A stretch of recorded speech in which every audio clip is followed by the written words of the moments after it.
Di sini memang ramai dalam kalangan ibu bapa yang mempunyai anak-anak autisma. Okey, kalau kita cakap tentang autisma ni memanglah unik perangainya. Macam-macam kelainan yang kita boleh jumpa, macam-macam perangai yang kita nampak. Saya ni dalam nasab tu macam-macam yang saya dah terima pengalaman. Yang severenya ada, yang mild ada, yang moderate ada. Saya seronok dengan term Maharaja Autism yang Dr. Asmina cakap tadi. Autism ni ada juga Maharaja Maharaja tang mana tu pun nanti kita tengok lah. Sebelum tu kita nak tahu apa dia inklusif untuk kanak-kanak autisma ni. Okey, pendidikan inklusif ni merupakan satu program di mana kanak-kanak autisma ni diberi peluang untuk belajar di sekolah biasa, dalam kelas biasa dan diajar oleh guru-guru di kelas aliran perdana. Maksudnya di sini walaupun mereka autism, walaupun mereka bermasalah pembelajaran, tapi mereka boleh belajar dalam kelas biasa. Mereka boleh diberi peluang ni. Tetapi dari sudut apa yang mereka boleh diberi peluang, lepas ni kita akan tengok. Tak semua kanak-kanak boleh diinklusifkan. Okay, melalui intervensi awal tadi kita boleh nampak siapa kanak-kanak yang berpotensi untuk menerima pendidikan inklusif ni. Terdapat dua jenis inklusif. Pertamanya separa inklusif dan keduanya inklusif penuh. Separa inklusif ni di mana kanak-kanak ini akan diintegrasikan pada waktu-waktu tertentu saja. Maksudnya di sini bukan subjek-subjek teras. Contohnya guru-guru boleh bawa mereka ni masuk ke kelas normal dalam waktu mata pelajaran pendidikan seni ke, agama ke, subjek-subjek yang bukan teras. Tapi inklusif penuh ni mereka akan berada sepanjang masa dalam kelas aliran perdana. Itu bezanya antara separa inklusif dan juga inklusif penuh. Okay, dari segi konsepnya, apa yang kita maksudkan dengan pendidikan inklusif ni? Ia merupakan satu konsep di mana ia memberikan layanan ataupun hak yang sama kepada setiap kanak-kanak. Mereka ni boleh diberi peluang. Kadang-kadang ibu bapa tak tahu adakah anak mereka ni kalau dah didiagnos sebagai autism atau apa saja bermasalah pembelajaran, adakah mereka hanya terus berada dalam kelas khas tu sepanjang masa. Sedangkan mereka tahu anak mereka ni ada potensi sebenarnya untuk berada bersama kanak-kanak normal yang lain. Boleh diberi peluang untuk belajar bersama kanak-kanak normal yang lain. Okay, pendidikan inklusif juga menjamin pendidikan kepada semua kanak-kanak dalam environment yang paling optimal, selaras dengan mereka punya tahap pencapaian. Kalau mereka berkebolehan dalam bidang akademik, kita perlu tingkatkan dia punya pengalaman yang ada, pengetahuan yang sedia ada. Pendidikan inklusif juga menuju kepada konsep-konsep every child has a right to education, equal education opportunity dan juga education for all. Ini merupakan kata-kata yang kita selalu dengar. Pendidikan inklusif ni bertindak secara dua hala. Maksud dua hala di sini ialah semua pihak akan bersatu untuk mencapai tahap optimal kanak-kanak tersebut. Dia juga memberi peluang dan ruang pendidikan kepada kanak-kanak khas belajar bersama rakan-rakan mereka yang sebaya, yang khas dan juga yang tidak khas ni. Pendidikan inklusif ni, apa yang kita perlu tahu ialah apa objektifnya, apa faedah, apa kriteria yang membolehkan kanak-kanak itu ditempatkan dalam kelas biasa, apa program yang dijalankan, apa dia maksud tempoh percubaan dan juga proses pemulihan dan juga body system. Saya akan pergi kepada perkara ini satu persatu. Objektif pendidikan inklusif ni mau kepada memberi peluang kepada kanak-kanak autisma ini meningkatkan potensi mereka dalam bidang komunikasi, sosial, interaksi sosial dan juga meningkatkan mereka punya keupayaan dalam bidang akademik. Sebelum tu kita juga akan dapat lihat kanak-kanak ni akan boleh mengurangkan mereka punya sikap yang negatif tu bila mereka berada dalam kelas biasa nanti. Dari segi faedah, apa faedah yang terdapat kalau diinklusifkan? Nanti kita akan tengok pendapat daripada ibu bapa kita, Puan Hidayati nanti. Dia akan cerita macam mana pengalaman anak-anak dia, apa faedah yang anak dia dapat semasa masuk dalam kelas inklusif. Di sini mereka akan nampak budak-budak yang tak pandai bercakap pun boleh berkomunikasi, walaupun tak sehebat kanak-kanak normal, tapi setidak-tidaknya mereka faham apa yang kita cakap. Tak ada lagi kita tanya dia pandang lain, kita tanya lain dia jawab lain. Itu sebenarnya kita akan nampak perbezaan itu semua ya. Okay, seterusnya kriteria pemilihan. Adakah semua murid perlu diinklusifkan? Ya, adakah semua murid? Di situ kita akan tengok kriteria dia apa. Pertama kita kena tengok tingkah laku. Kalau tingkah laku dia mengganggu pembelajaran di sekolah, tak wajarlah kita nak inklusifkan dia ya. Akan tidak adil untuk kanak-kanak lain kalau dia mengganggu kelas, mengganggu sesi PNP guru-guru ya. Okey, dari sudut komunikasi, adakah kalau budak-budak ni tak boleh bercakap, tak boleh bertutur, tak boleh diinklusifkan? Tidak semestinya. Kalau dia boleh dari aspek tingkah laku dia bagus, akademik juga dia boleh cope dengan baik, walaupun dia tak ada speech yang bagus, dia boleh diinklusifkan. Okay, dari segi program yang dijalankan, apa program dijalankan semasa diinklusifkan? Siapa yang akan pantau? Itu semua kita akan tengok. Okay, tempoh percubaan 3 bulan. Bila seorang kanak-kanak itu dah diinklusifkan di kelas normal, dia ada tempoh percubaan. Kalau tempoh percubaan selalunya 3 bulan. Dalam tempoh 3 bulan tu, kalau mereka ni kita tengok mengganggu, ya, dia belum bersedia untuk diinklusifkan, mereka layak untuk dibawa balik ke kelas khas ya, supaya menerima pemulihan yang lebih. Okay. Bila dia dah tak, kita nampak dia tak boleh nak cope dengan kanak-kanak lain, kita akan tempatkan dalam program pemulihan. Di situ kita akan latih dia semula, latih dia lagi sampailah dia boleh masuk semula ke program inklusif tersebut. Jadi kalau di sini ada guru-guru di aliran perdana yang risau, okey, dapat anak autisma ni habislah anak aku yang lain, dia kata. Jangan fikir yang negatif, kita kena fikir positif. Bagi peluang dan ruang kepada kanak-kanak ni untuk bersama dengan anak-anak normal yang lain. Okey, body system ni. Body system bukan sistem rakan sebaya ataupun rakan sekelas yang kita wujudkan. Kalau misalnya kata murid ni dapat diinklusifkan, murid-murid dalam kelas itu akan menjadi badi ataupun pembantu kepada kanak-kanak tersebut. Okay, mengapa kanak-kanak autisma perlu diinklusifkan? Ini untuk meningkatkan tahap sosial mereka, meningkatkan cara mereka berkomunikasi. Kalau sebelum ni kita nampak dia bercakap seorang-seorang, dari segi komunikasi kalau kita diinklusifkan mereka boleh bergaul dengan kanak-kanak lain, walaupun dia taklah orang kata sehebat kanak-kanak normal, tapi setidak-tidaknya mereka boleh bertutur, mereka boleh berkomunikasi dengan guru, dengan rakan-rakan sebaya, bagi peluang kepada mereka Dari segi akademik, kalau di kelas khas mereka ajar belajar coloring, tracing, dot to dot ke apa benda. Di kelas normal ni mereka akan belajar lebih jauh lagi, sesuai dengan tahap umur mereka dan tahap keupayaan mereka sendiri. Dari segi urus diri pula, kebanyakan mereka akan boleh menguruskan diri sendiri. Kalau dulu pergi tandas berteman, pakai buka seluar, zip seluar semua tak reti, tapi bila mereka dah inklusifkan, di situlah mereka akan belajar sendiri, macam mana nak urus diri, macam mana nak berkomunikasi dengan orang lain.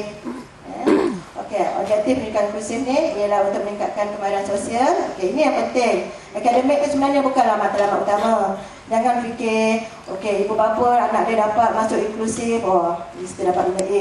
Macam mana pun mesti nak 5A. Tidak, sebenarnya yang fokus utama kita ialah kemahiran sosial dan komunikasi. Okey, kita juga bertujuan untuk meminimumkan masalah tingkah laku kanak-kanak tersebut. Kalau kita tengok dalam kelas, biasa dia asyik nak bercakap seorang-seorang ke, gelak seorang-seorang ke, sejak dah ngamuk, mungkin dia boring dengan PNP yang sedia ada ke, Dia melatih murid ini ke arah berdikari, itu ialah objektif utama kita.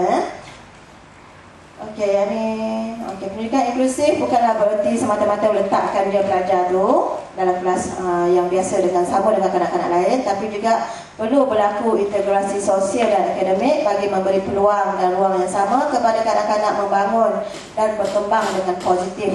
Okey, maksudnya di sini kalau mereka tu tak boleh nak belajar secara apa orang kata, contohnya lah kanak-kanak autisma ni kan kadang-kadang guru kelas biasa ni tak tahu, muka memanglah normal, nampak cantik semua kan, tapi kadang-kadang dia nampak budak ni tak fokus. Jadi apa tindakan guru-guru? Di sini mereka memainkan peranan yang penting macam mana nak tackle kanak-kanak autisma ni. Sebab kadang-kadang di kelas normal, di kelas khas, mereka tak hantar guru-guru untuk bantu budak-budak ni. Dia biarkan saja budak-budak ni, okey, you berjaya ke tak berjaya, tunggulah 3 bulan punya tempoh percubaan. Okey, kalau tak okey, baliklah ke sekolah kelas khas balik. Itu mereka punya target. Sebenarnya tidak. Perlu ada komunikasi dua hala di sini, perlu kerjasama antara guru-guru di kelas aliran perdana dan guru-guru di kelas khas. Jangan biarkan anak-anak dia lepas dia macam tu. Apa benda nak jadi, dia kacau ke budak lain, biarkan dia. Rasa-rasa dia mengacau, okey, balik kat sekolah. Sedangkan budak tu sebenarnya boleh dilatih lagi, boleh berpeluang lagi untuk maju. Tapi kita tak pandai nak tackle dia macam mana.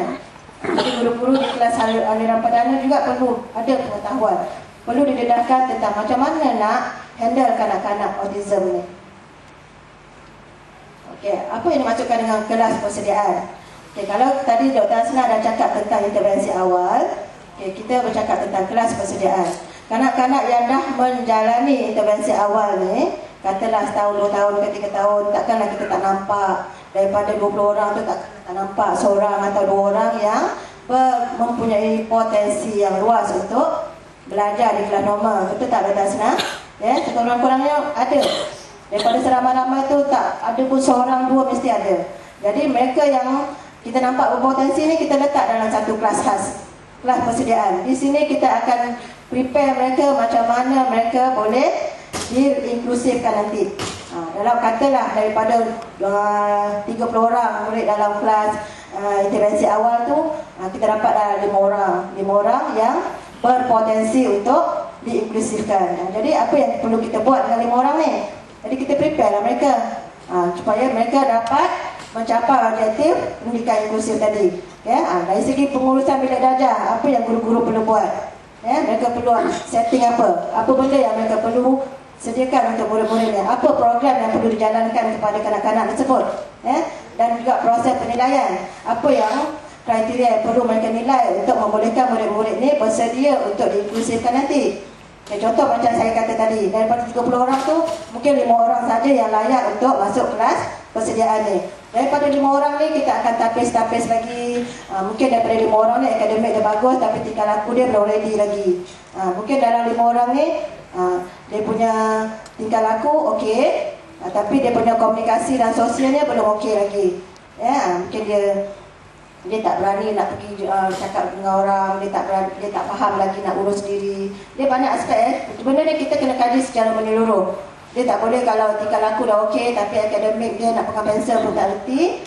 Terus macam mana kita nak inklusifkan dia kan? Problem lah dekat cikgu-cikgu kelas aliran perdana nak latih dia nanti. Okey, di sini kita kena nilai pelbagai aspek untuk membolehkan mereka ni diinklusifkan.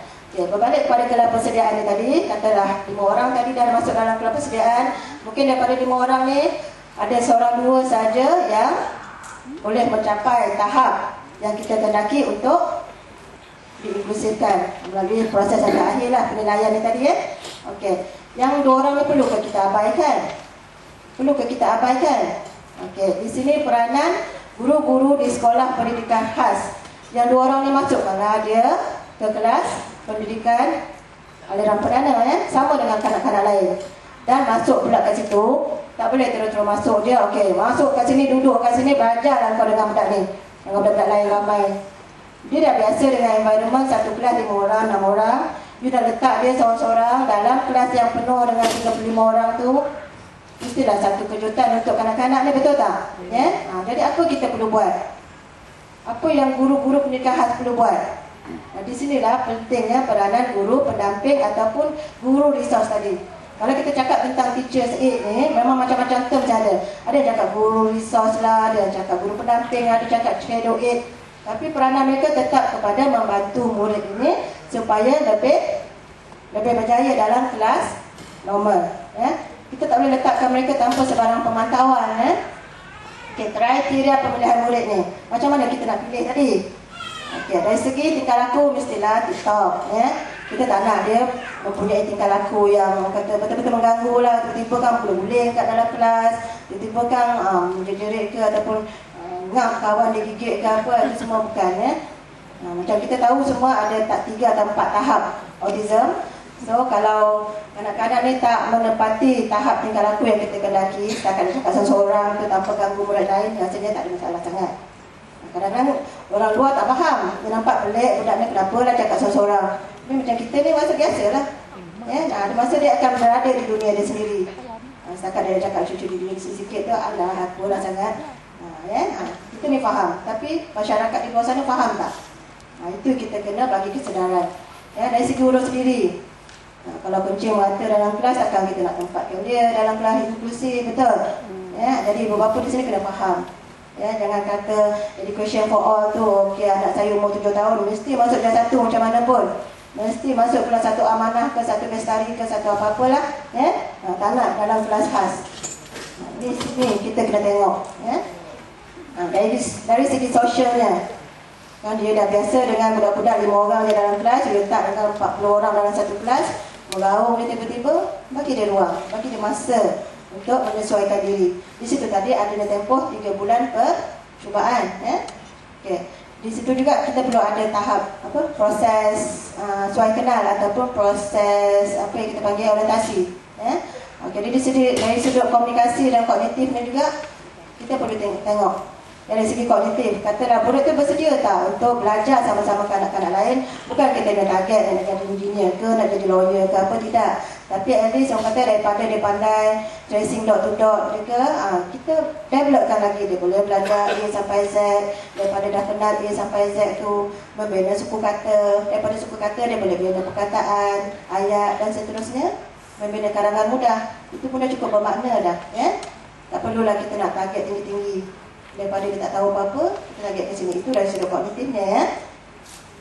Okay. Proses pelaksanaan pendidikan inklusif ni macam mana?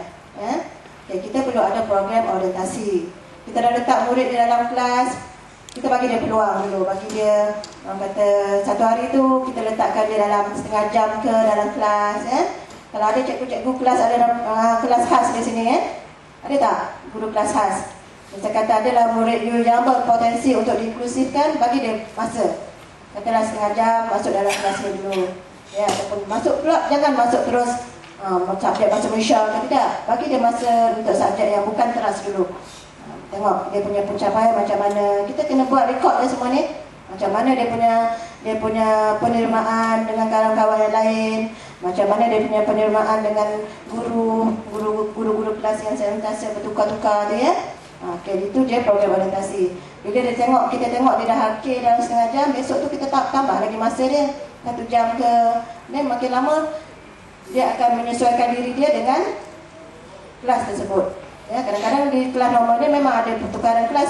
Sekejap kan pergi bilik muzik, sekejap pergi bilik komputer kan. Sekejap kan pergi padang. Jadi ini satu yang berbeza untuk kanak-kanak autism ni. Mereka susah nak terima perubahan. Jadi benda ni kita kena biasakan dengan mereka. Itu dia tujuannya dijalankan program orientasi. Kita biasakan mereka dengan kelas ni.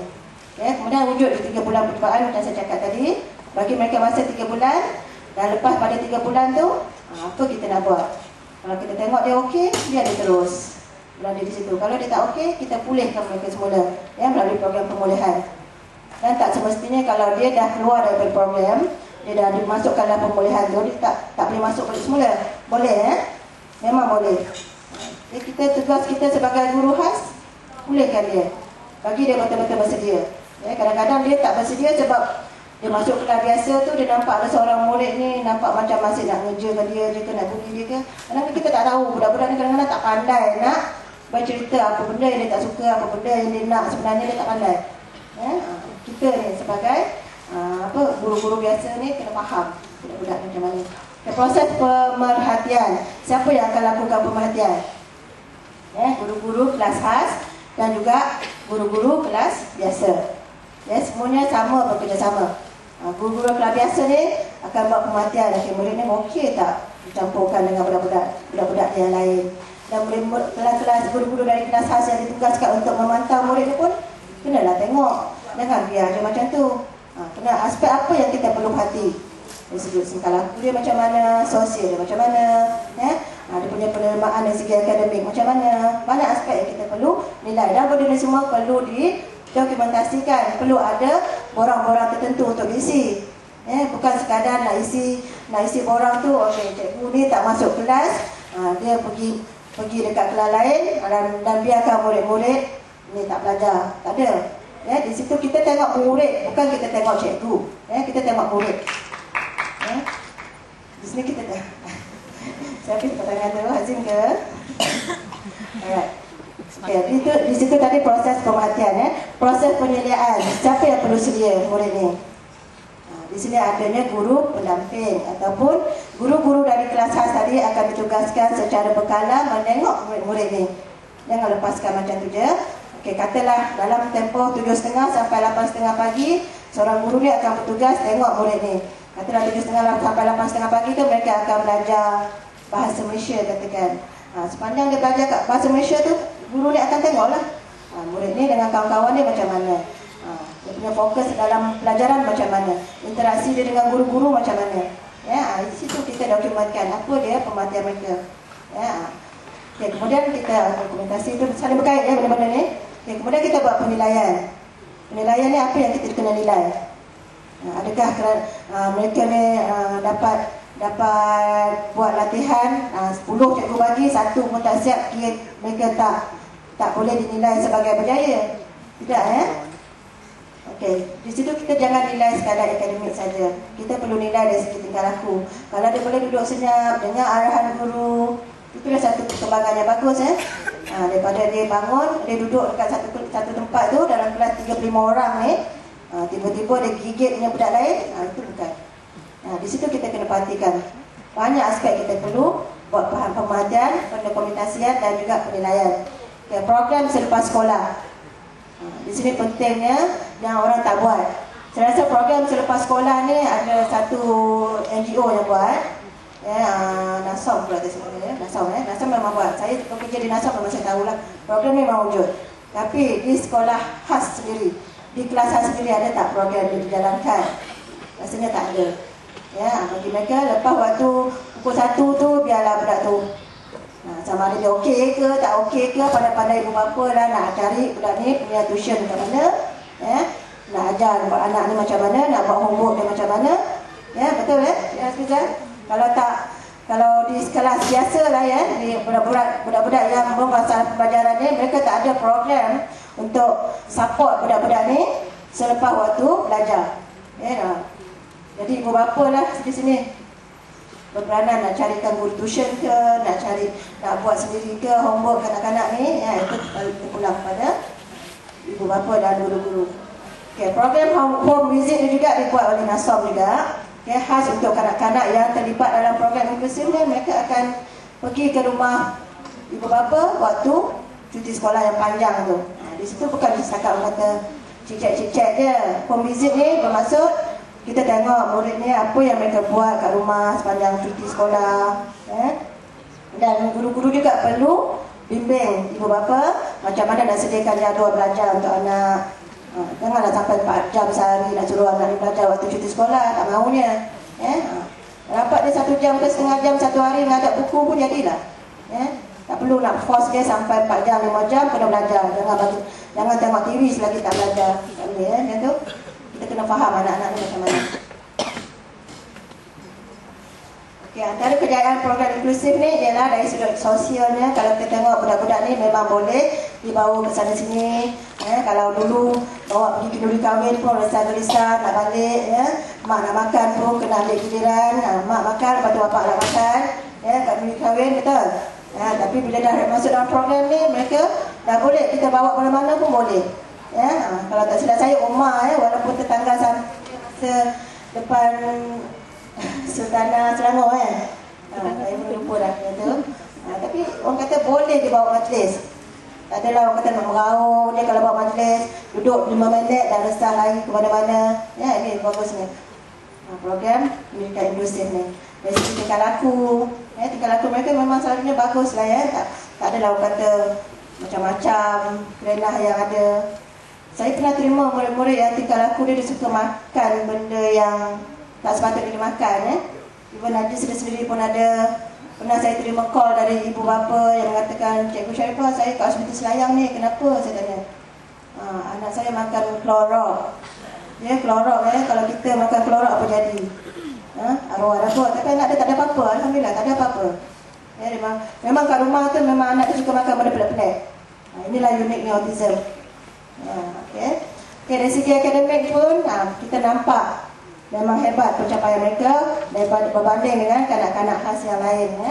Okay, dari segi urus diri pula memang ketara lah. Kanak-kanak yang diinklusifkan selalunya mereka boleh menguruskan diri sendiri.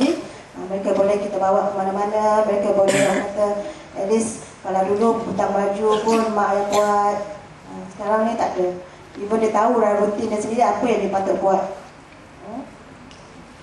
Ya, ini contoh kanak-kanak yang berada di kelas transisi saya cakap tadi. Ya, mereka tak perlu ramai sebenarnya. Paling maksimum pun 5 orang.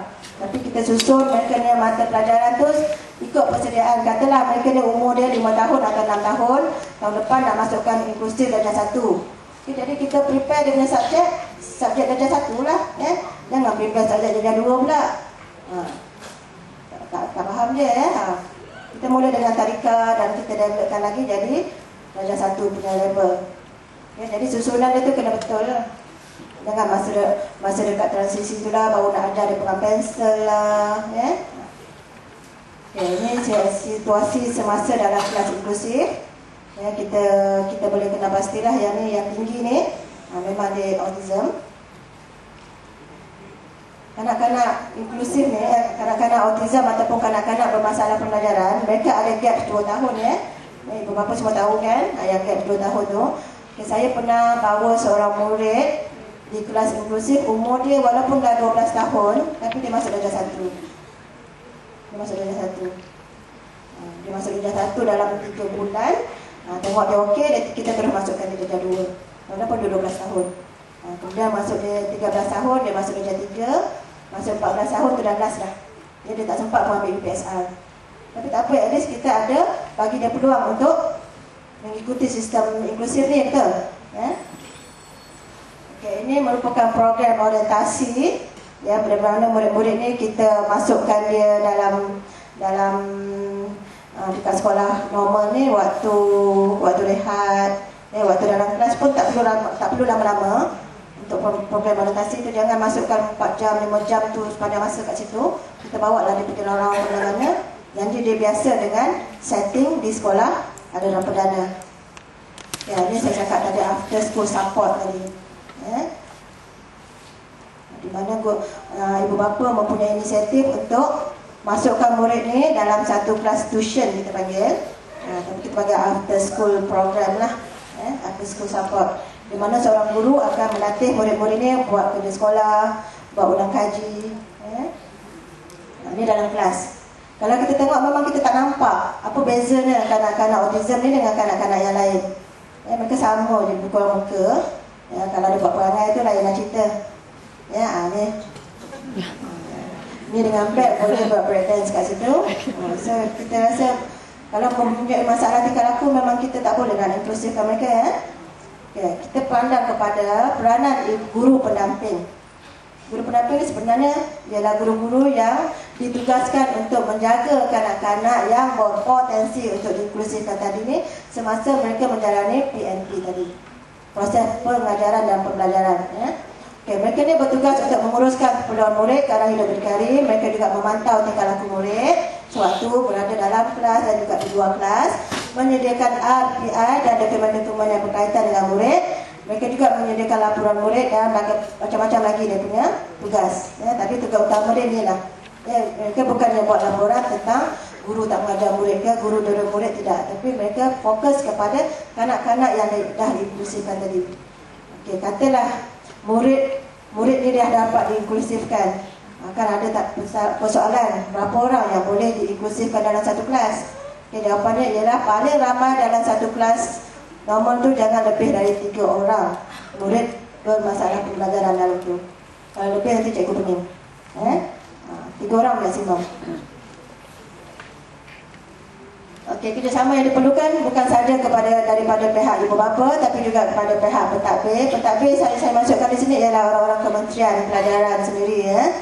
Tak kira lah kementerian secara umum ataupun yang paling utamanya ialah bahagian pendidikan khas. Bahagian pendidikan khas perlu main peranan benda-benda macam ni. Kadang-kadang mereka terlepas pandang budak-budak yang patutnya ada potensi dibiarkan macam tu saja. Tak ada kerjasama dua hala antara pihak kementerian dan juga pihak guru-guru di sekolah. Dan di pihak sekolah juga, pihak pentadbir, pihak guru-guru kelas aliran perdana, guru-guru pendidikan khas perlu bekerjasama untuk mengoptimalkan potensi kanak-kanak ni. Jangan nampak budak tu okey tapi dibiarkan macam tu saja. Nak kena senang. Bukan senang nak akan leceh lah, nak hantar kat inklusi apa benda, nak buat RPI lagi, aku nak pergi jumpa lagi dengan cikgu aliran perdana ni, banyak kerana. Itu yang kita tak nak. Dan kita fikir dari sudut positif. Kalau kita cerita pasal negatif, kita tak nak kerja kita bertambah beban, inilah jadinya. Kanak-kanak ni memang takkan ke mana. Peranan ibu bapa sendiri. Ibu bapa pun perlu ada kerjasama dalam inklusif ni. Bukan saja mereka hantar kanak-kanak ni lepas tu biar macam tu saja tanpa sebarang support yang lain. Support yang kita perlukan bukan saja dari segi kerjasama. Apa dia support dia? Nanti kita tengok Puan Hidayati nak cakap apa. Peranan masyarakat sekeliling. Peranan masyarakat ni maksudnya peranan masyarakat yang berada dalam sekolah itu sendiri dan juga luar sekolah. Kadang-kadang kita dengar aja, kita ni katalah parents kepada kanak-kanak normal. Dengar cerita, okey, seorang kanak-kanak autism akan masuk dalam kelas anak dia. Wah, dia pula, anak-anak dia tak ada apa, ibu bapa pula yang wara. Mana boleh? Kau anak aku kena gigit ke apa benda. Dia punya persepsi dia memang ada negatif kat situ. Jadi ni yang kena disedarkan. Parents macam ni yang kita kena sedarkan. Okay, ini contoh kanak-kanak autism yang berada dalam kelas bersama kanak-kanak lain. Kita tengok situ ada anak Puan Hidayati kat situ. Ini murid-murid autism juga. Mereka boleh ada keyakinan diri buat persembahan di sekolah biasa. Tak kisahlah dia punya kiri, kanan, depan, belakang tu tak betul, tak kisah. Dan mereka ada apa kata keyakinan diri untuk berada dalam atas pentas tu. Ada budak tak mahu dia. Bila tak atas tu meraung dia. Tapi dia okey. Saya dah okey, Omar kiri ke kanan tak apalah. Okey, ini dalam kelas biasa. Kita tak boleh nak bezakan mana satu kanak-kanak autism, mana satu kanak-kanak normal, betul? Kalau tuan-tuan dan perempuan lah, saya tanya mana satu yang autism di sini. Saya cakap ada 3 orang. Mana? Agak-agak lah. Dia nampak tak? Cakap dia baris mana? Kat depan ke, kat belakang ke, kat tengah-tengah ke? Yang berdiri kat belakang tu. Yang berdiri dekat belakang sekali, satu. Lagi? Sebelah dia tu. Sebelah dia. Yang depan sekali, short pencil tu. Okey, 2. Lagi seorang? Lagi seorang mana? Belakang sekali. Sebelah yang berdiri tu. Yang angkat tangan. Oh, yang dia angkat tangan. Okey, tiga-tiga salah. Alright, tiga-tiga salah. Okey, sebenarnya mereka ni satu. Okey, yang ni umur dia memang lebih 3 tahun daripada kanak-kanak lain. Okey, seorang lagi yang ni. Okey, ni 5A ni UPSR. 5A UPSR dan seorang lagi ni dia. Anak dara seorang. Okey, itulah dia kanak-kanak autism dalam kelas ni. Alright. Kanak-kanak yang perempuan ni daripada tak bercakap dah boleh cakap dah. Walaupun bunyi suara dia perlahan tapi dia boleh bercakap. Ya, ni sistem badi. Kanak-kanak normal kita sekarang ni, apa yang saya puji lah, yang saya nampak mereka lebih apa orang kata, lebih prihatin dengan rakan-rakan sebaya mereka yang khas ni. Berbanding dengan ibu bapa dia orang lah. Saya pernah jadi guru pendamping untuk kanak-kanak autism ni. Ada seorang ibu bapa ni dia cakap, jangan kawan dengan budak tu, itu waya putus. Bayangkan seorang ibu bapa boleh cakap macam tu untuk kanak-kanak. Saya ni kalau dah orang kata apa, anak tu saya dah jaga walaupun bukan anak saya sendiri. Saya sensitif sikit bercakap benda-benda ni. Jangan sebut perkataan tu depan saya. Saya akan tegur dia. Sebenarnya orang kata Tuhan tu nak tunjuk anak dia yang waya putus sebenarnya. Sorry saya cakap. Saya pula yang cakap waya putus.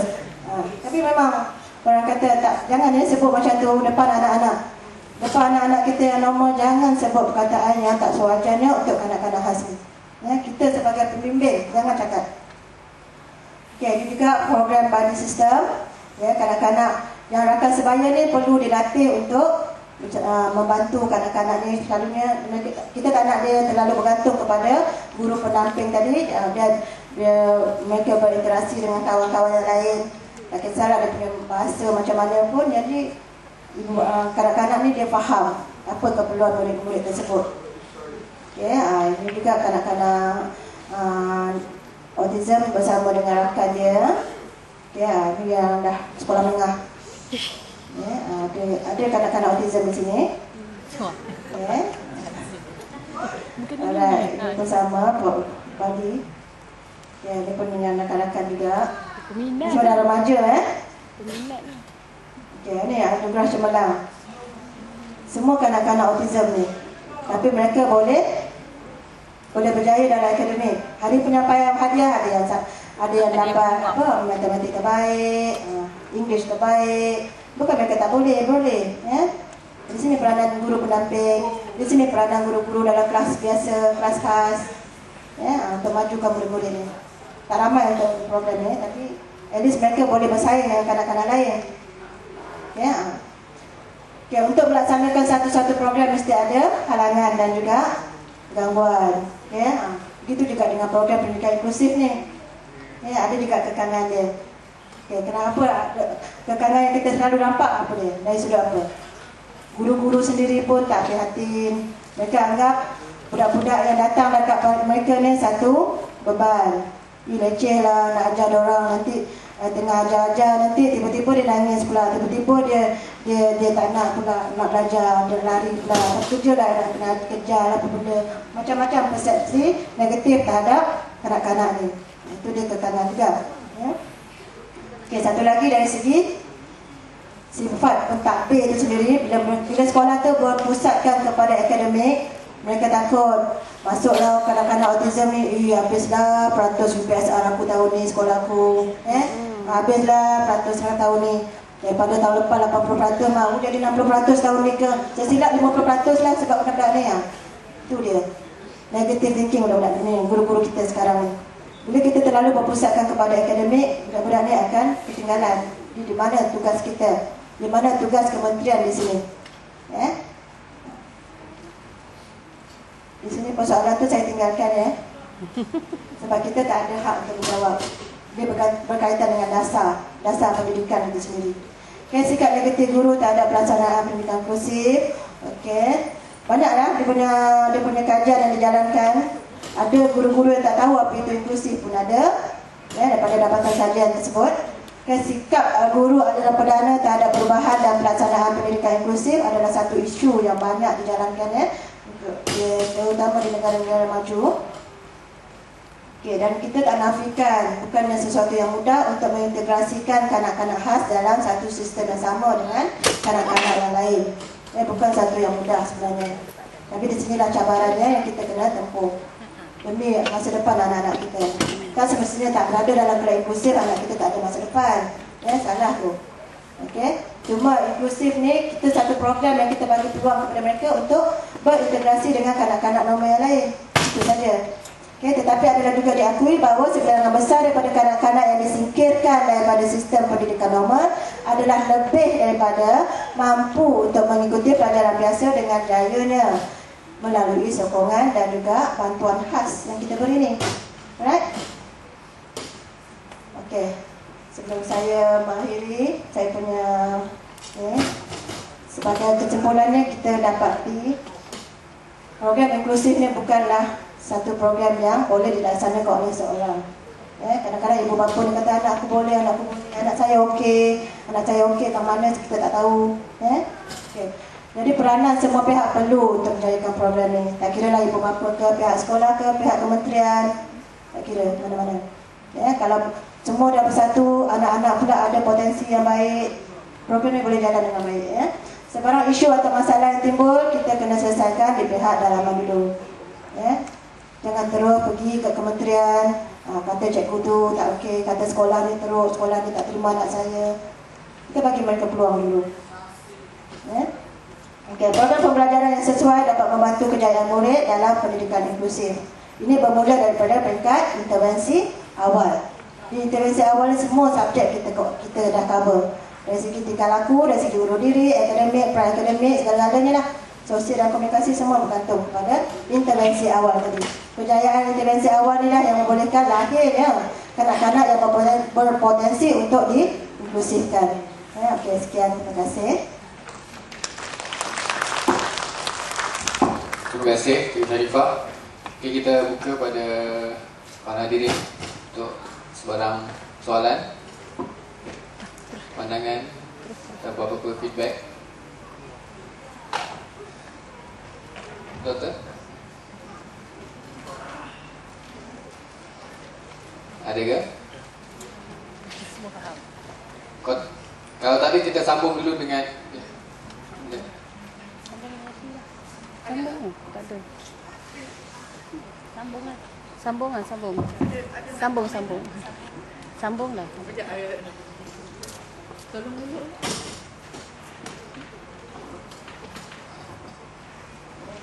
Assalamualaikum warahmatullahi wabarakatuh. Saya ibu pada salah seorang anak autisma. Anak saya sekolah di sekolah biasa. Saya nak tanya satu pertanyaan. Adakah kalau macam dia tak pergi ke pendidikan khas, tapi kita memerlukan guru pendamping, macam mana cara-cara kita nak memohon? Terima kasih.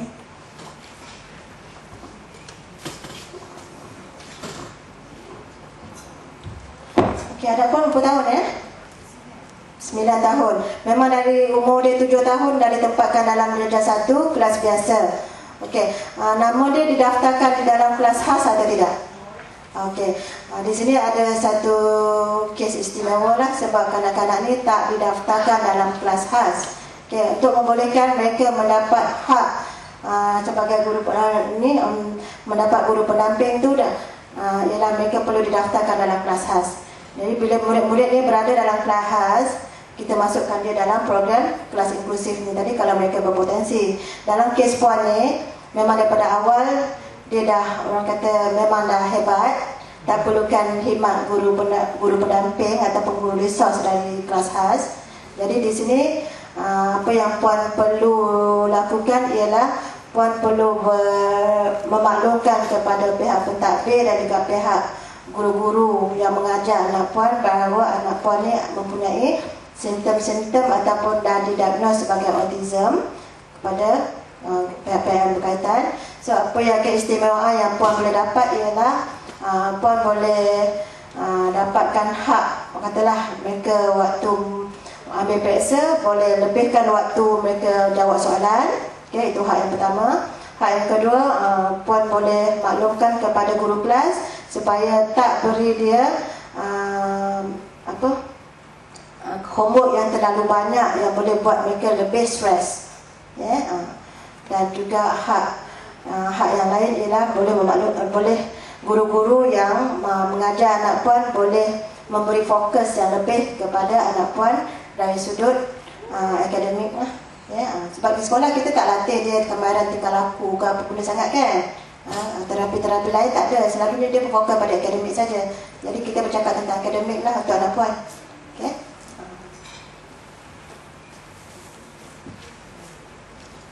Saya nak tanya Cikgu Sharifah sendiri. Daripada pengalaman Cikgu Sharifah, apabila anak-anak ni diabsorb dalam program inklusif kan, bagaimana penerimaan rakan-rakan sebaya terhadap anak-anak autisma? Okay, penerimaan rakan-rakan sebaya yang saya perhatikan ada yang positif, adalah dalam 5% yang negatif. Kebanyakannya positif sebab anak-anak sekarang ni lebih prihatin berbanding dengan zaman-zaman kita dulu. Nampak yang jalan sengit-sengit sikit dah mengejek-ngejek. Tapi sekarang ni kita susah nak jumpa yang macam tu. Cuma ada saya nampak mereka ni simptom dia bukan membuli sebenarnya, mereka lebih kepada bergurau. Tapi gurauan mereka ada masanya tak boleh diterima oleh kanak-kanak ni. Dan ada juga masa-masanya kanak-kanak ni bergurau tak boleh diterima oleh ibu bapa dan guru-guru sendiri. Jadi bergantung kepada kanak-kanak tu sendiri, kawan-kawan dia sendiri, gurauan macam mana yang sepatutnya. Jadi kalau dia cakap benda-benda yang boleh menyinggung perasaan kanak-kanak, kita sebagai dewasa, sebagai pendidik, apa yang kita perlu buat? Kalau saya nak jawab soalan tu rasanya sebab bukan nak kata susah tu tak susah sebab kita tak tahu. Ibu kanak-kanak ni kadang-kadang dia apa? Dia pegang-pegang, kita nampak macam dia okey dengan budak ni, tapi mana tahu kat belakang-belakang kan lain yang dibuat kat budak ni kita tak nampak kan. Itu semua di luar kawalan. Tapi setakat ni apa yang saya nampak daripada tahun 2005 saya pernah jaga budak-budak inklusif ni untuk program ni, saya nampak yang negatif ni tak banyak. Ada seorang dia sekali tadi saya cakap yang ibu bapa dia kata jangan kawan dengan budak ni sebab budak-budak ni wayang putus. Jadi anak dia ni dia buat macam mana tahu? Saya nampak dia ambil tangan anak murid saya ni, dia letak kat tengah. Dan meja tu dia kepit. Jadi tangan budak tu kepit. Saya dari jauh saya dah nampak itu, saya tak sempat. Saya jerit dia lah kan. Jadi ibu bapa di sini orang kata peranan kita sebagai guru pendamping. Siapa yang nakal di sini? Budak-budak ni kalau dia dah rasa sakit, of course lah dia akan wujud tingkah laku yang negatif kan. Tapi punca dia di mana? Puncanya kanak-kanak normal ni tadi yang buat. Di sini ibu bapa kena main, guru-guru pendamping kena peka. Kalau kita nak tinggalkan budak-budak tu dengan kanak-kanak normal yang lain, kena kata step by step lah. Kalau nampak budak ni mengganggu lebih, kita jauhkan dia dari budak tu. Yang murid ni sebenarnya dia bukan murid biasa, cuma wujud sifat denial tadi Dr. Asnah cakap tu, memang ibu bapa dia tak terima yang anak dia ni sebenarnya ada masalah. Tapi satu sekolah memang dah nampak anak dia bermasalah. Yes, betul saya cakap. Anak dia memang bermasalah. Cikgu baru tulis 2 perkataan dekat papan hitam, anak dia dah lari. Kita jumpa dia dekat kolam renang, kolam apa? Kolam ikan. Penuh dengan selut. Kalau kanak-kanak yang biasa nak ke buat macam tu? Tidak kan? Jadi kanak-kanak memang ada masalah, tapi dia tak nak bawa jumpa doktor. Kata anak saya okey. So di sini masa tu saya guru pendamping, saya tak ada hak lah nak bercakap dengan ibu bapa kan. Jadi tugas guru-guru di sekolah situlah yang nak convince saya dia macam mana. Saya dengar guru-guru dah suruh dah jumpa pakar kanak-kanak, tapi dia tak pergi juga. Saya nak tanya, untuk program inklusif ni, adakah mesti melalui NASOM atau is there any other organisation yang menyediakan ni, atau adakah pihak sekolah sendiri ada program, adakah pihak sekolah sendiri yang ada program inklusif? Okey, saya bercakap tadi secara umum bukan saya berfokus kepada NASOM. Memang betul kalau program pendidikan khas integrasi pendekatan inklusif kerjasama antara pihak NASOM dan Kementerian Pelajaran Malaysia itu dah wujud sejak tahun 2005 dan tak ada NGO lain yang buat. Tapi saya bercakap tadi berdasarkan kepada sekolah kebangsaan itu sendiri. Di sekolah kita ada kelas khas. Dalam kelas khas tu of course ada macam-macam masalah yang ada, Down syndrome ke, CP ke, slow learner ke, semua di dalam tu. Jadi kita fokus kepada kanak-kanak autism ni yang berpotensi untuk diinklusifkan. Jadi tak semestinya kalau kita kena pergi NASOM baru kita layak untuk diinklusifkan, tidak. Di sekolah itu sendiri pun kalau guru-guru dah nampak murid dia ada potensi, so kita inklusifkan dia. Guna teknik-teknik yang saya cakap tadi, permulaan kita kena latih mereka ke arah program persediaan dulu. Prepare dia betul-betul. Kita dah nampak dari intervensi awal kanak-kanak ni memang ada potensi. Jadi kita asingkan yang berpotensi ni dalam satu kelas. Dalam satu kelas pula kita latih dia supaya mereka bersedia. Dan bila kita dah latih mereka, katalah dalam tempoh 1 tahun, daripada 5 orang yang kita latih tadi, ada seorang ke 2 orang yang kita dapati layak untuk diinklusifkan. Di sinilah peranan guru-guru tadi. Di mana nak tempatkan murid ni? Macam mana proses untuk diinklusifkan? Itulah dia. Jadi inklusif ni boleh pergi ke mana-mana pun. Di mana-mana sekolah pun yang ada pendidikan khas, mereka ni layak untuk menerima pendidikan inklusif kalau menepati kriteria yang saya sebut tadi. Assalamualaikum, saya Zaini. Pada Kak Mom punya soalan tadi, saya masih berlari sama guru pendamping ni dia under payroll NASOM. Ke payroll sekolah? Itu di peringkat NASOM. Di peringkat NASOM. Contohnya kalau macam yang selain pada NASOM, katalah ada NGOE yang provide guru pendamping ni. ataupun parent dia sendiri mampu untuk nak cater guru pendamping, how kita nak dapatkan akses untuk nak dapatkan support macam tu? Sama ada dan ada tak satu badan list of guru pendamping yang kita boleh hire untuk nak letakkan sekolah? Saya rasa tak ada. Ini kalau kita bercakap tentang NGO itu sendiri yang saya nampak boleh mengadakan program pendekatan integrasi inklusif ni hanya NASOM. Yang lain saya tak tahu. Okay, saya rasa tak ada. Yang Down syndrome pun saya rasa dia tak kata kepada akademik ya.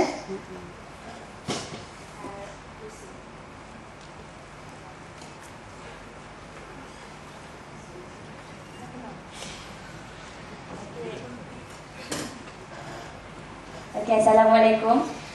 Saya Nur Laili dari Pasir Gudang. Okay. Anak saya autism, berumur 11 tahun. Banyak yang mungkin sebab kebanyakannya umur yang kecil kan, yang 7, 8 tahun. Jadi kita yang umur 11, 12 tahun mungkin menyokonglah. Mungkin saya cakap kita banyak buat sendiri kerana masa itu kita tidak ada geng. Geng kena cari. Okey, pasal inklusif saya komen sebab anak saya inklusifkan sendiri. Saya mewujudkan, tapi saya dalam masa yang saya membaca. Okey, sebenarnya ada akta 1996 sebenarnya. Saya tak boleh nak confirm lagi dah tengah membaca banyak lagi ni. Okey, jadi saya juga saya seorang guru lah. Tak kenalkan diri lagi. Okay, saya asalnya seorang engineer.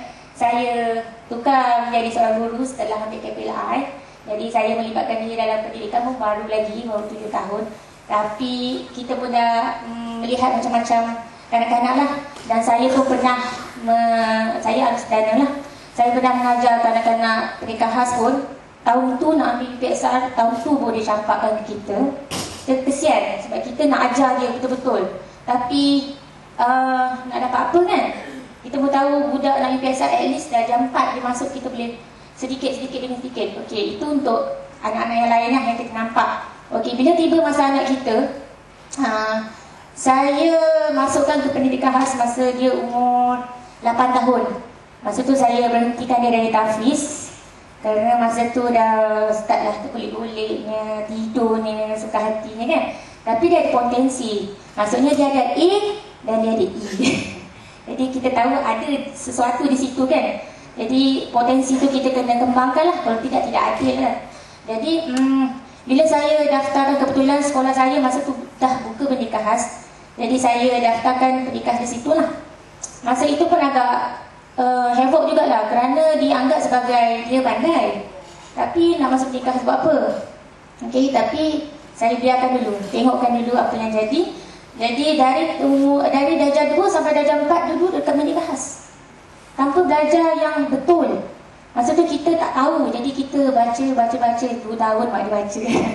Okey, masa darjah 4, bulan 8 baru saya rasa, sebab kita pun tahu sebagai guru darjah 1, 2, 3 itu adalah kita membantu murid tu dari segi sasiahnya kan, pergaulannya. Bila dia dah capai tahap 2, dia dah berfokus kepada pelajarannya dengan betul. Di situ ada karangannya, Englishnya, sains subjektif dan macam-macam. Semua sepatutnya dia kena masuk. Kalau dia boleh inklusif dengan betul, sepatutnya darjah 3 dia dah praktis dulu. Kalau ikut umur dia yang betul lah. Okey, jadi masa darjah 4 saya fight for dia masuk inklusif. Sebab mungkin mak ada over kan, sebab saya dengar dah mak ada over kan di sekolah tu. Jadi anak saya dapat inklusif. Tapi sendirilah. Seorang.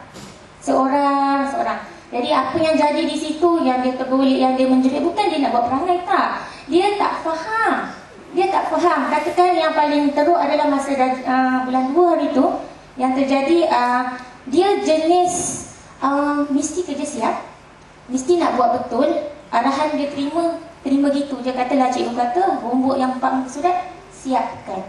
Tapi cikgu tak cakap siapkan nanti minggu depan kena check ke kan. Okey, dia siapkan sampailah pukul 1 malam. Kita tunggu tak boleh. Agaknya minggu depan. Tak rasa minggu depan agaknya dia tak ada orang cerita kat dia tak faham. Okey, itu struggle dia. Okey, dia dah start ada tension dia, stress dia. Okey.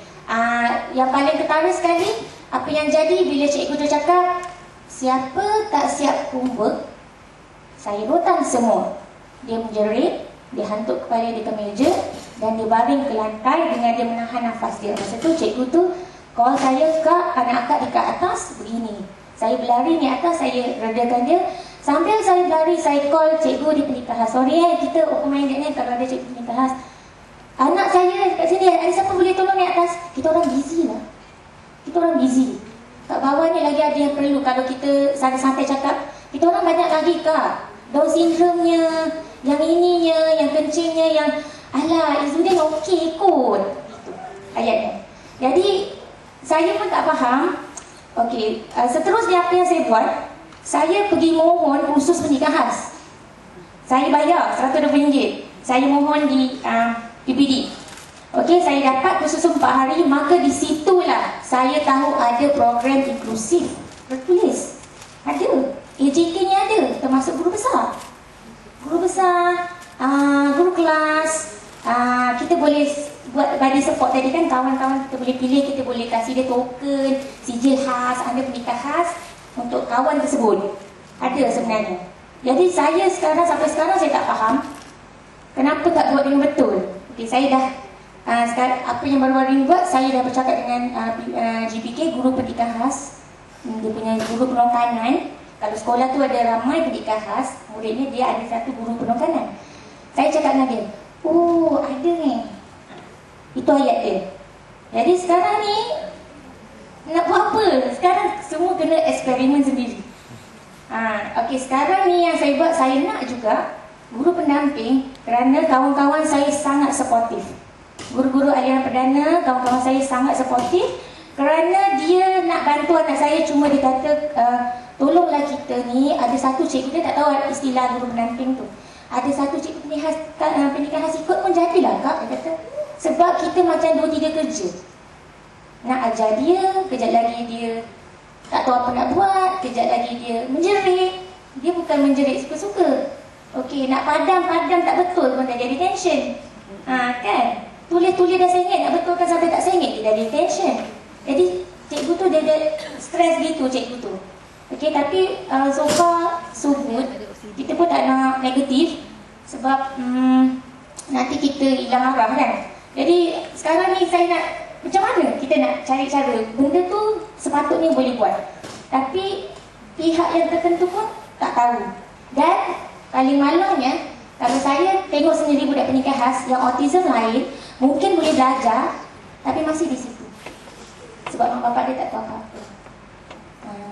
Sebab anak saya surprisingly anak saya dia masuk Al-Farzan semua kan, dia suka benda tu. Duduk atas pentas tak ada rasa apa-apa kan, duduk tengok orang seni gitu kan.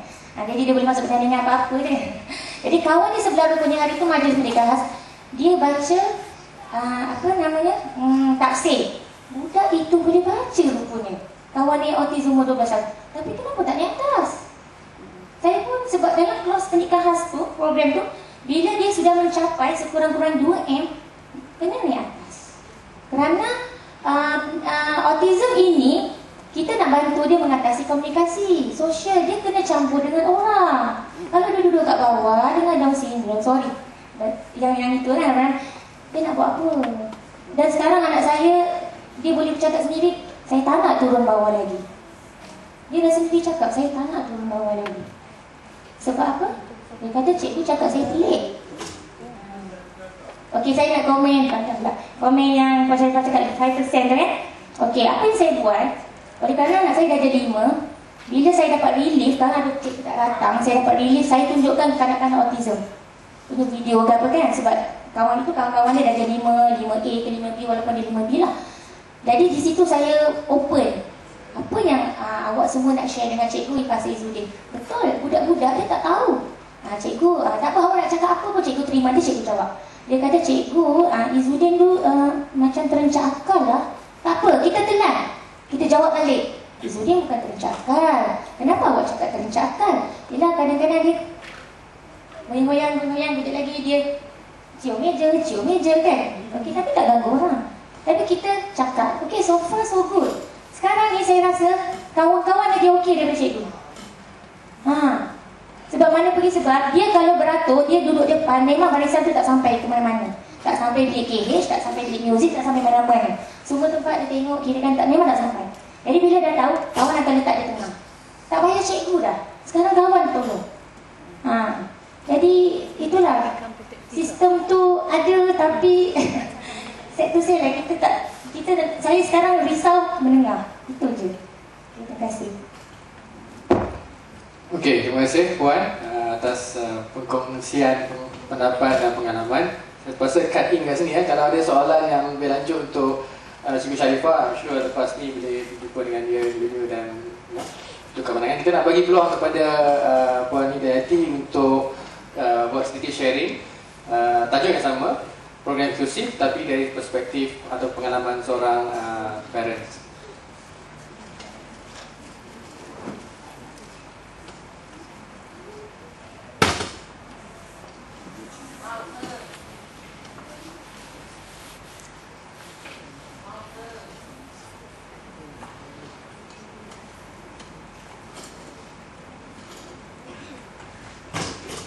Assalamualaikum, selamat sejahtera. Sebenarnya saya nak sharing pengalaman saya dengan dua orang anak saya, Hairul Hazim bin Zainuddin dan juga Hafiz Izzuddin. Mak dia tak pandai sangat nak buat apa ni, sikit-sikit je. Saya ada dua anak autism yang dikategorikan sebagai Asperger. So, at the moment dia mengikuti program pendidikan inklusif. So, Hairul Hazim adalah anak yang pertama dan Hafiz Izzuddin anak yang ketiga.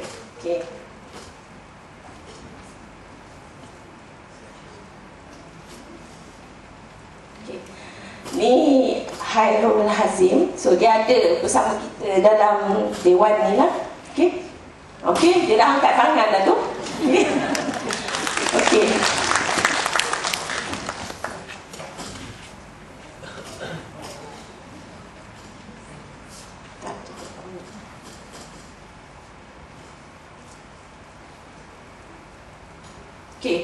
Hairul Hazim didiagnos pada tahun 2000. Sebelum tu, tahun 2000 masa tu dia umur 6 tahun. So 2001 sepatutnya dia masuk darjah 1. Tapi masa tu tahun 2000 tak banyak grup ataupun psikologis yang ada experience dengan anak autism. So kita masih tercari-cari lagi. So dia diagnose tahun 2000. And then kita tahu tahun 2001 dia akan masuk darjah 1. And then at that time kita nampak dia boleh belajar. Dia boleh mula membaca semasa umur 2 tahun, menulis semasa umur 3 tahun. And then dia suka surat khabar, buku. So kita nampak dia ada potensi kat situ. Tapi yang kita nampak dia tak boleh duduk diam. Dia hyper. Masa mula-mula diagnose dekat General Hospital, diagnosnya adalah hyperaktif. And then ke mana kita nak hantar intervensi, kita tak tahu kat mana. Kita cuma hantar sebulan sekali pergi GH dan dia ajar sikit-sikit, kita pun buat kat rumah. Tapi still kita nampak tak ada speech, tapi boleh baca. Macam mana tu? Tak ada speech tapi boleh baca, cuma perkataan je satu-satu. And then bila kita hantar tadika, kalau kita nampak kat sini kan ada 2 tadika yang dia pergi, tapi hantar saja, biar je macam tu, tak ada apa-apa. Tapi bila cikgu bagi macam soalan nak jawab, dia boleh jawab perfect. Jawapan tu 100% boleh dapat. So tahun 2001 dia sepatutnya masuk darjah 1. So kita hantar kat sekolah kebahasaan Serendam. Minta maaf kalau ada cerita-cerita mungkin looks bad ke, tapi at that particular time pengalaman Hazim masa kat sekolah kebahasaan Serendam, diorang masukkan dia dalam pendidikan khas. So bila masuk dalam pendidikan khas, diorang masukkan, dia tak ada guru-guru kat situ mungkin tak ada pengalaman untuk untuk handle budak autistik. So dia campurkan dengan budak Down syndrome, slow learner. So dia tak banyak belajar apa-apa, and then cikgu punya komen at that particular time, susah lah nak ajar Hazim ni. And then kita tanya, boleh tak masuk inclusion ke apa? Tak ada, program tu tak ada kat sana. Okay, so tiap-tiap hari bila balik, lebam sana, lebam sini, tanya siapa buat ni Abang Hazim? Cikgu. Cikgu mana? Ditunjuk. Tapi macam mana kita nak cakap dengan cikgu tu, apa cikgu buat? Cikgu tu dia kata, kita tak boleh duduk diam. That's why dia cubit. Okay, fine. Kita bawa satu tim daripada masa tu, daripada Impian, Institut Pembelajaran Autism.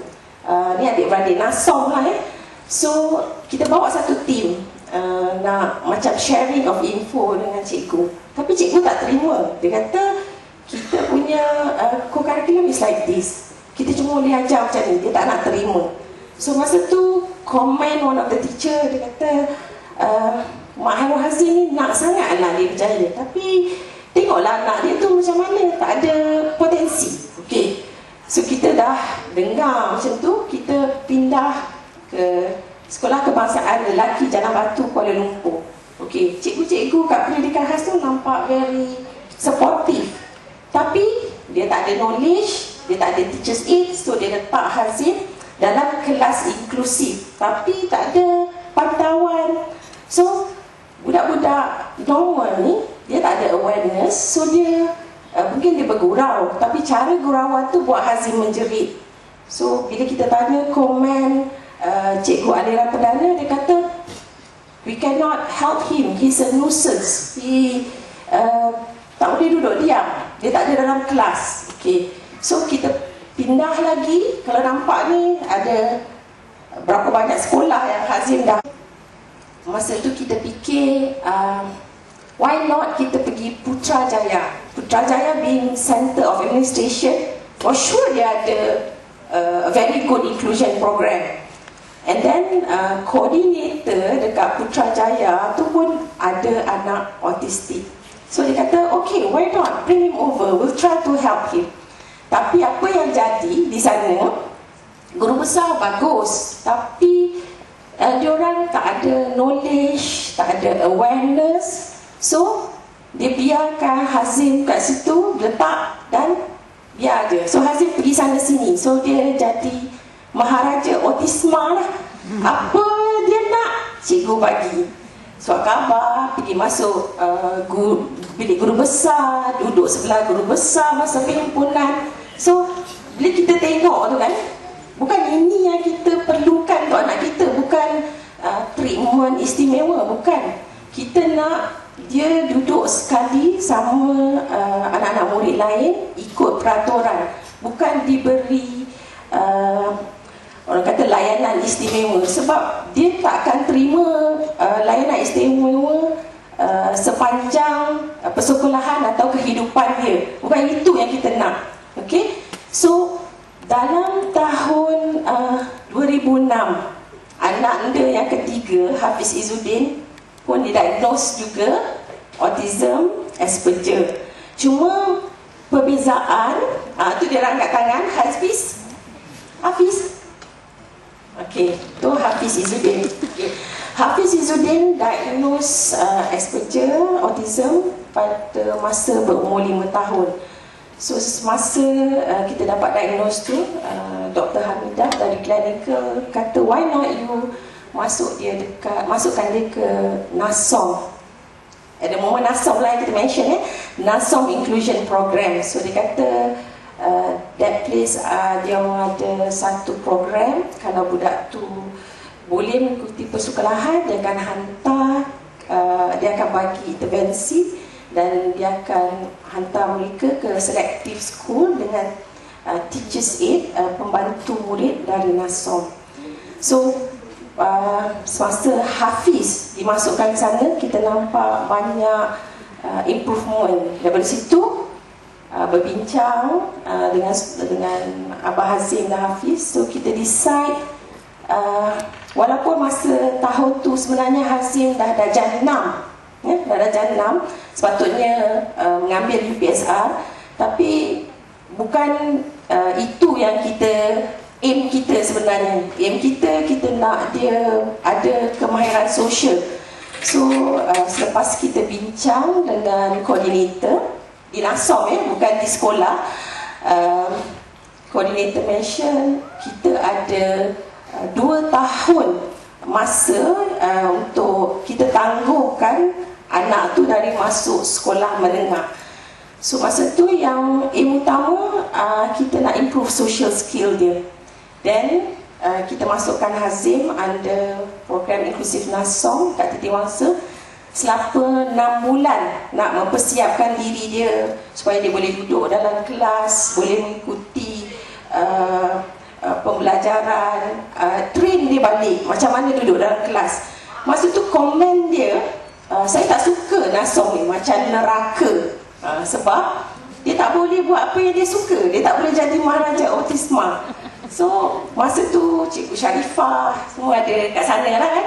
So komen dia masa tu itu, dia tak boleh nak duduk diam. Tapi dalam masa 6 bulan kita nampak ada perubahan, dan baru Hazim dihantar ke Sekolah Kebangkasaan Lelaki Janang Batu, sekolah yang sama pada tahun 2004. So tahun 2004 tak ada Teachers Aid, tapi pada tahun 2007 Hazim dah ada Teachers Aid. So masa tu Hazim seorang je dia masuk, kita masukkan dia balik dalam darjah 5. Okey, masa darjah 5 ada seorang Teachers Aid. So apa Teachers Aid ni buat, dia bagi awareness secara tak langsung kepada murid-murid dan juga guru-guru. Sebab kita tahu kalau kita tak tahu sesuatu benda tu, kita akan rasa takut. So apa Teachers Aid ni buat, dia create awareness secara tak langsung. Kadang-kadang Hazim ada buat perangai ke apa, dia akan tarik Hazim keluar daripada kelas. Bila Hazim dah tenteram, baru dia masukkan ke dalam kelas. And then masa tu kawan-kawan ke kelas akan tanya, kenapa Hazim menangis? Kenapa dia meraung?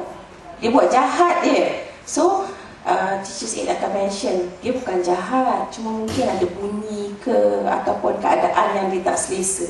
So dia bagi penerangan. So dia kata, and then ada rakan-rakan yang mention, macam mana saya nak tolong dia cikgu? Okey, kalau dia menangis ke apa ke, panggil cikgu, tenteramkan dia, and then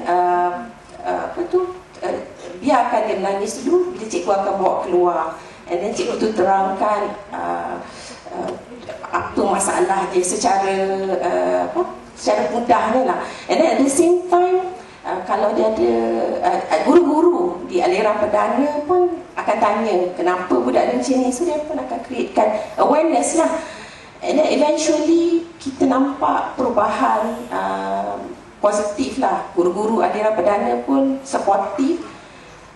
Cuma sad to say, semasa di Sekolah Kebangkasaan Lelaki Janang Batu, walaupun dia dimasukkan ke dalam diorang still ada kategori pendidikan khas, tapi tak ada cikgu pendidikan khas yang pantau mereka. So Teachers Aid dari NASOM yang banyak fully tolong diorang, and then ada juga murid-murid lain dalam pendidikan khas yang diletakkan under inklusif. Guru-guru NASOM juga membantu. I mean, they expect cikgu NASOM ada kat sana, so why not cikgu NASOM juga tolong jaga budak-budak inklusif dari pendidikan khas, which is not fair lah in a way, because sebagai parents yang menggunakan khidmat NASOM, kita bayar setiap seorang anak tu dalam RM650. So just imagine, parents kena bayar, parents under NASOM kena bayar, tapi cikgu-cikgu di pendidikan khas melepaskan tanggungjawab mereka kepada guru-guru NASOM. And then diorang tak bagi support in terms of tolong ke pantaukan kalau cikgu NASOM tak ada. Ini example lah apa pengalaman yang kita lalui. Bukan kita nak merendahkan cikgu pendidikan khas ke tak. Mungkin tak tahulah macam mana diorang punya perancangan kan, tapi so far yang kita nampak macam Hazim dan Hafiz, keadaannya begitulah. Bila ada cikgu Nasom di sekolah tu, beban untuk menjaga murid Nasom dan juga murid-murid mereka sendiri yang diinklusifkan tu jatuh ke tangan cikgu Nasom, which is not fair, yeah? And then semasa Hazim darjah 6, dalam masa 2 tahun tu ada banyak improvement. Cuma Hazim kalau dibandingkan dengan adik dia Hafiz bermula daripada umur 5 tahun di Nasom, and then they go through inclusion program dari darjah 1 hingga 6. Sekarang Hafiz darjah 6 dan dia akan ambil UPSR tahun ni. You akan nampak a lot of difference. Hafiz lebih independent, bila dia bergaul, dia boleh bercakap dengan lebih orang kata lebih proper compare to Hazim. Maksudnya lebih kurang kalau bila ada early intervention and then you continue early intervention dan you masukkan dia dalam this program, macam contohnya buat masa ni Nasom Inclusion Program, budak tu dah boleh berkembang, potensi dia lagi lebih. Sebab yang paling utama potensi dari segi social skill. Okay.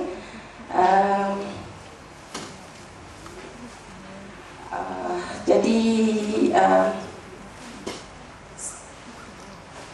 conclusion dia, saya rasa harapan kami dan juga harapan parents yang lain, khidmat guru pendamping ni dapat disediakan oleh Kementerian Pelajaran Malaysia. Sebab kalau ikut kira sebagai seorang parents, bila kita bayar Nasom, kita bayar terapi kemahiran sosial, kelas tambahan, minima kita kena spend untuk seorang anak adalah 1,000. Jadi bayangkan keadaan saya punya 2 orang anak. So minima kos yang saya perlu sediakan adalah sekurang-kurangnya 2,000. So kalaulah khidmat guru pendamping ni dapat disediakan oleh Kementerian Pelajaran dan Kementerian Pelajaran dapat mengikut replika yang ada di Nasom Inclusion Program, it would like macam kos pembelajaran tu akan berkurang. Cuma sekarang ni yang kita nampak tu lah, at the moment cuma NGO yang ada, Nasom je yang sediakan program ni.